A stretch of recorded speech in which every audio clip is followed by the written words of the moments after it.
मानव जाति के सबसे अंधकारमय युग में क्या होगा जब मानवता के पाप अपने चरम पर होंगे? दुर्योधन के लालच की राख से लेकर आधुनिक मानव जाति के पापों तक दुनिया विनाश के कगार पर खड़ी होगी। अब तक की सर्वशक्तिमान बुराई कली पुरुष जब दुनिया को अपने चंगुल में पकड़ लेगी, तो क्या कल के संतुलन बहाल करने के लिए अवतरित होंगे? इस भव्य गाथा में 7 चिरंजीवियों की क्या भूमिका होगी? शुरुआत में शांति थी, दुनिया पर सत्य, सदाचार और प्रकाश का शासन था। लेकिन जैसे जैसे समय बीतता है, सत्य का सार लुप्त होता जाता है। सत्य युग, सत्य और धर्म का स्वर्ण युग, जब पृथ्वी एक स्वर्ग थी और मानव जाति धर्म के दिव्य नियमों का पालन करती थी। काल चक्र फिर से घूमता है और प्रकाश मंद होने लगता है। त्रेता युग में संक्रमण सद्गुणों में थोड़ी गिरावट से चिह्नित होता है। परिदृश्य अभी भी सुंदर है, लेकिन दरारें बनने लगती हैं। मनुष्यों के बीच संघर्ष शुरू हो जाता है और अच्छाई और बुराई के बीच संतुलन बदलने लगता है। त्रेता युग में धार्मिकता 1/4 कम हो जाती है। हालांकि दुनिया अभी भी धन्य है, लेकिन मानव जाति को दुख और संघर्ष का अनुभव होने लगता है। जैसे जैसे काल चक्र द्वापर युग की ओर मुड़ता है, रोशनी और भी कम होती जाती है। बड़े पैमाने पर संघर्ष, युद्ध, रथ, राज्य और अहंकार और भौतिक इच्छाओं का उदय दिखाते हैं। देवत्व अभी भी मौजूद है, लेकिन मानवीय दोष अधिक प्रमुख होने लगते हैं। मंदिर अभी भी खड़े हैं, लेकिन वे पहले की तुलना में कम चमकदार हैं। द्वापर युग में पुण्य आधा रह जाता है। देवताओं और मानव जाति के बीच पवित्र बंधन कमजोर हो जाता है। लालच, महत्वाकांक्षा और अहंकार लोगों के दिलों में जड़ें जमा लेते हैं। दुनिया अराजकता में और भी आगे बढ़ जाती है, क्योंकि अच्छाई और बुराई के बीच संतुलन अंधकार की ओर झुक जाता है।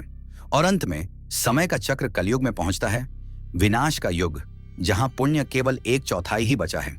इस युग में अंधकार की शक्तियां सर्वोच्च होती हैं और मानव जाति धर्म से मुंह मोड़ लेती है। कलयुग में सत्य की रोशनी फीकी पड़ जाती है, क्योंकि मानव जाति लालच, हिंसा और छल को अपना लेती है। पृथ्वी पाप से तबाह हो जाती है। सद्गुणों का मजाक उड़ाया जाता है और आध्यात्मिक ज्ञान को भुला दिया जाता है। अधर्म की शक्तियों के नियंत्रण में आने से देवता भी दूर हो जाते हैं। यह कलयुग है, अंधकार का युग। सत्य और धार्मिकता का सार भ्रष्ट हो चुका है और मानव जाति अपना रास्ता खोजने के लिए संघर्ष कर रही है। दुख, भ्रम और अराजकता सर्वोच्च है। यह वह दुनिया है जिस पर कली पुरुष का प्रभुत्व है, और इस अंधकार के केंद्र में कली पुरुष है, बुराई का देवता, विनाश का अग्रदूत। उसकी शक्ति हर पाप, हर भ्रष्टाचार के कृत्य के साथ बढ़ती है, जो मानव जाति की निराशा और लालच को पोषित करता है। वह सभी अपवित्र चीजों का अवतार है, जो दुनिया भर में अराजकता, पीड़ा और विनाश फैलाता है।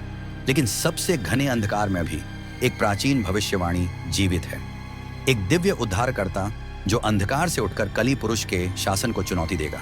जब पाप अपने चरम पर होंगे और धर्म और पृथ्वी विनाश के कगार पर होगी, तब भगवान विष्णु के अंतिम अवतार कल की संतुलन बहाल करने के लिए अवतरित होंगे।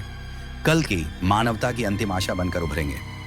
जब सब कुछ समाप्ति के कगार पर होगा, तब वह उठेंगे, हाथ में दिव्य न्याय की तलवार लिए और सत्य के युग को पुनः स्थापित करने के लिए। जब मानवता के भविष्य के लिए युद्ध होगा, अच्छाई और बुराई की शक्तियां एक महाकाव्य युद्ध में भिड़ेंगी, एक ऐसा भयानक युद्ध जैसा पहले कभी नहीं देखा गया। अंत में केवल एक ही विजेता होगा।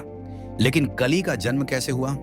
क्या है कली पुरुष के जन्म के पीछे की कहानी? आइए जानते हैं। सृष्टि के आरंभ में स्वयं सृष्टिकर्ता भी अपूर्णताओं से परे नहीं था।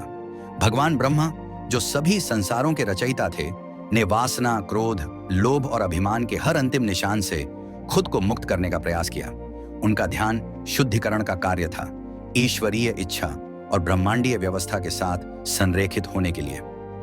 लेकिन जहां शुद्धता होती है, वहीं अशुद्धता भी रहती है। जैसे जैसे ब्रह्मा ने अपनी नकारात्मकताओं से छुटकारा पाया, उसी समय अंधकार का सारा आकार लेने लगा। यह अंधकार उनके भीतर की अपूर्णताओं के अवशेषों से जन्मा। यही अंधकार एक असाधारण शक्ति में परिवर्तित होने वाला था, एक ऐसी शक्ति जिसे ब्रह्मांड ने कभी नहीं देखा। ब्रह्मा की नकारात्मकताओं से ही विनाश की अंतिम शक्ति का उदय हुआ। कली पुरुष अराजकता, छल और भ्रष्टाचार का अवतार। उसे ईश्वरीय इच्छा से नहीं, बल्कि सृष्टि की छाया से गढ़ा गया था। कलयुग के युग में मानवता अपने पतन की ओर बढ़ेगी। वे देवताओं से विमुख हो जाएंगे और तब मैं उपस्थित रहूंगा, उनकी निराशा से अपनी शक्ति का पोषण करूंगा। उनके पाप ही मेरी पूजा बनेंगे। लालच, हिंसा और छल मेरे प्रसाद होंगे। मैं अराजकता का स्वामी बन जाऊंगा और मेरी शक्ति हर बीतते दिन के साथ और भी प्रबल होती जाएगी। इस प्रकार कली पुरुष ने ब्रह्मांड के सबसे अंधकारमय युग में अपने शासन की भविष्यवाणी की, जहां धर्म का उपहास किया जाएगा और पाप सर्वोच्च शक्ति बन जाएगा। उसकी शक्ति मानवता के पतन से जन्म लेगी और कलयुग के इस समय में वह अपने चरम पर पहुंचेगा। सृष्टिकर्ता ब्रह्मा ने इस अंधकार की शक्ति को नियंत्रित करने का प्रयास किया, लेकिन चाहे उनकी इच्छा शक्ति कितनी भी प्रबल क्यों ना हो, अंधकार को मिटाया नहीं जा सका, क्योंकि वह ब्रह्मांडीय संतुलन का अभिन्न हिस्सा था। हालांकि कली पुरुष ब्रह्मा के सबसे गहरे अंधकार से उत्पन्न हुआ था, उसकी कहानी यहीं समाप्त नहीं हुई। उसका प्रभाव अभी पूरी तरह प्रकट नहीं हुआ था, लेकिन जल्द ही एक अन्य ब्रह्मांडीय घटना उसकी नियति को निर्धारित करेगी।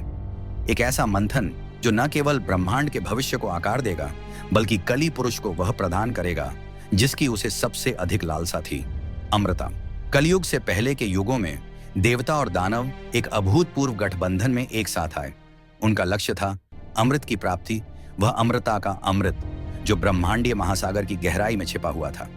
उनके सामने एक असाधारण कार्य था कि विशाल महासागर का मंथन और उसके भीतर छिपे खजाने को उजागर करना। लेकिन हर शक्ति की खोज की तरह यहां भी खतरा उनका इंतजार कर रहा था। हालांकि देवता और असुर एक साथ काम कर रहे थे, लेकिन उनके दिलों में एकता नहीं थी। प्रत्येक समूह अमृत की तलाश अपने अलग अलग उद्देश्यों के लिए कर रहा था। देवताओं के लिए यह अमृत सृष्टि की रक्षा का साधन था, जबकि असुरों के लिए यह ब्रह्मांड पर प्रभुत्व का दावा करने का हथियार था। लेकिन जब महासागर का मंथन शुरू हुआ तो अमृता का अमृत सबसे पहले नहीं निकला, बल्कि एक घातक जहर जिसने पूरे ब्रह्मांड को खतरे में डाल दिया। समुद्र की गहराई से हलाहल विष निकला, जो इतना घातक था कि इसकी उपस्थिति मात्र से ही पूरी सृष्टि नष्ट होने का खतरा था। देवता और इच्छप असुर इसके प्रकोप के आगे शक्तिहीन हो गए, जबकि ब्रह्मांड विनाश के कगार पर पहुंच गया था। सृष्टि को विनाश से बचाने की शक्ति केवल एक के पास थी, महान संहारक भगवान शिव। उन्होंने वह घातक विष अपने अंदर ले लिया। उसकी प्रलयकारी शक्ति को निष्क्रिय करते हुए उनके इस महान बलिदान ने ब्रह्मांड को विनाश से बचा लिया। लेकिन जैसे ही विष उनके दिव्य शरीर में फैलने लगा, भाग्य ने एक बार फिर हस्तक्षेप किया और घटनाओं की दिशा हमेशा के लिए बदल गई।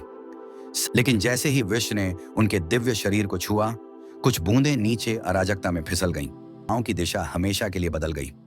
समुद्र मंथन की अराजकता की ओर आकर्षित काली पुरुष विनाश के आकर्षण का विरोध नहीं कर सका, लेकिन हलाहल विष उसके लिए भी बहुत शक्तिशाली था।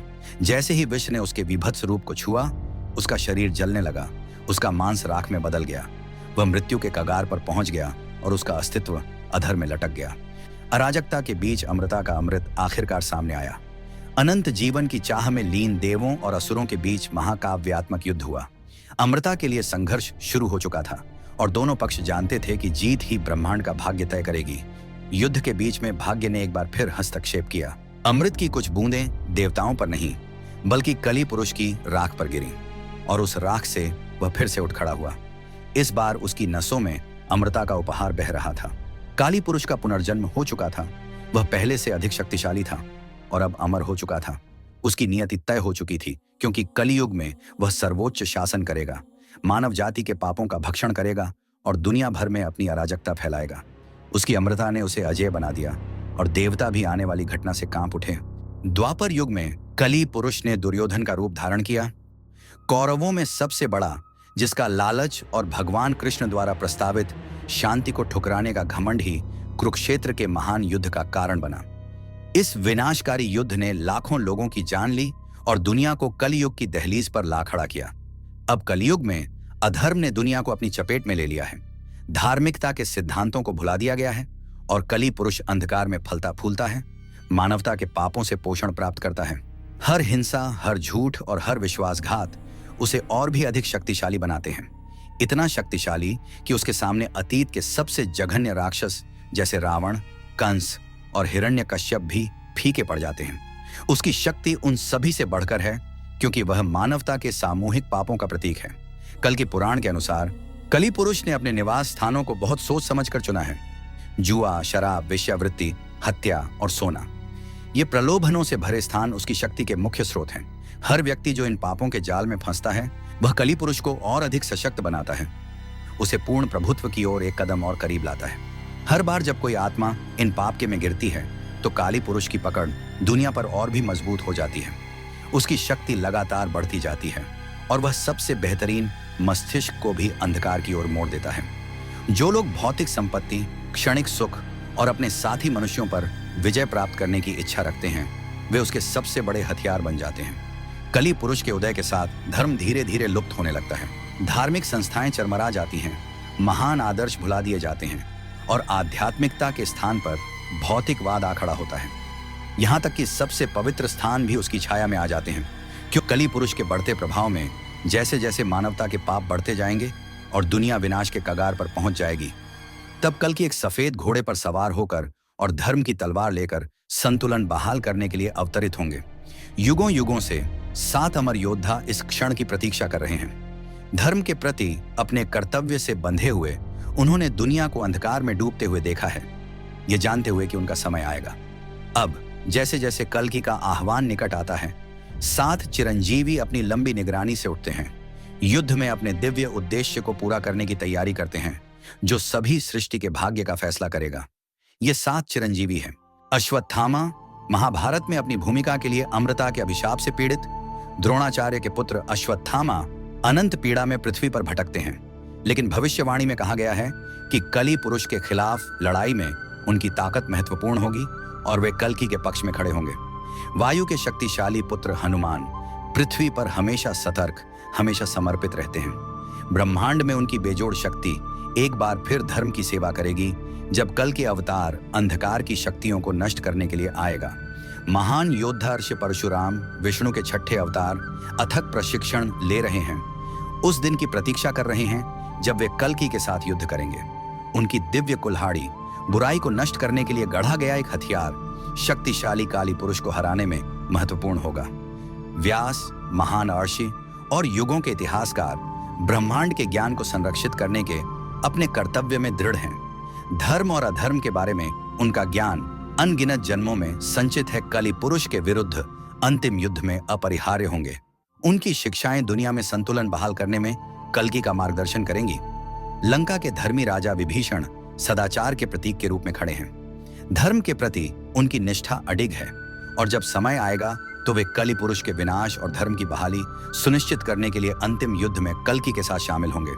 वामन द्वारा बंधे हुए महान असुर राजा बलि ने समय आने पर धर्म के लिए लड़ने के अपने वादे से बंधे हुए युगों से पाताल लोक में प्रतीक्षा की है। जैसे जैसे दुनिया विनाश के कगार पर पहुंचती है, बलि एक बार फिर से उठने की तैयारी करता है ताकि कल्कि के साथ मिलकर काली पुरुष के खिलाफ लड़ाई लड़ सके। योद्धाओं के अमर गुरु कृपाचार्य समय की मार से बच गए हैं, अपने कौशल को निखार रहे हैं और नई पीढ़ियों को उस युद्ध के लिए प्रशिक्षित कर रहे हैं जो दुनिया के भाग्य का फैसला करेगा। युद्ध में उनकी महारत कली पुरुष और उसकी अंधकार की सेना को हराने में महत्वपूर्ण होगी। शंभाला के छिपे हुए गांव में भगवान विष्णु के अंतिम अवतार कल्कि के जन्म की भविष्यवाणी की गई है। जब दुनिया के पाप बढ़ जाएंगे और मानव जाति विनाश के कगार पर होगी, तो कल्कि एक सफेद घोड़े पर सवार होकर और दिव्य न्याय की तलवार लेकर पृथ्वी पर उतरेंगे।